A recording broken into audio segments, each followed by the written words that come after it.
we are covering the fundamentals of workers' compensation for the property and casualty exam. Workers' compensation is a form of no-fault insurance that provides statutory benefits to employees for work-related injuries or diseases.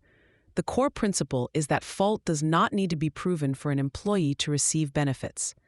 This means whether the injury was caused by the employer's negligence, the employee's own carelessness, or a simple accident, the employee is entitled to coverage. The system is designed to provide a quick and efficient way for employees to get medical care and wage replacement without the delay of litigation. In exchange for these guaranteed benefits, the employee gives up the right to sue the employer for damages. This is a critical trade-off known as the exclusive remedy doctrine. For the exam, you must understand that workers' compensation is the sole or exclusive remedy for an employee against the employer for workplace injuries. An exam question might present a scenario where an employer was clearly negligent and ask what recourse the employee has. The answer will almost always be to file a workers' compensation claim, not to sue the employer. There are very few exceptions, such as intentional harm by the employer. Statutory benefits are those mandated by state law and typically include 4 categories. First is medical benefits, which covers all necessary medical treatment for the injury. Second is disability income, which replaces a portion of lost wages if the employee is unable to work. Third, there are rehabilitation benefits to help an injured employee return to work, which can include vocational retraining. Finally, in the tragic event of a work-related death, death benefits are paid to the employee's surviving dependents, which includes burial expenses.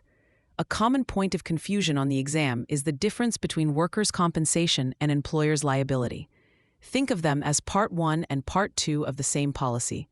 Workers' compensation, or Part 1, covers the statutory benefits we just discussed and has no policy limit. It pays whatever the law requires. Employer's liability, or Part 2, provides coverage if an employer is sued for work-related injuries in situations outside of workers' compensation law. For instance, if an employee's family member sues the employer for consequential bodily injury, or if a third party sued by the employee then sues the employer, that's when employer's liability kicks in. It protects the employer from lawsuits that are not barred by the exclusive remedy rule. To remember the relationship, use this phrase: workers' comp pays the employee, liability pays the lawyer. This highlights that workers' comp directly covers the employee's state-mandated benefits, while employer's liability protects the employer from legal costs in lawsuits related to employee injuries not covered by the statutory no-fault system.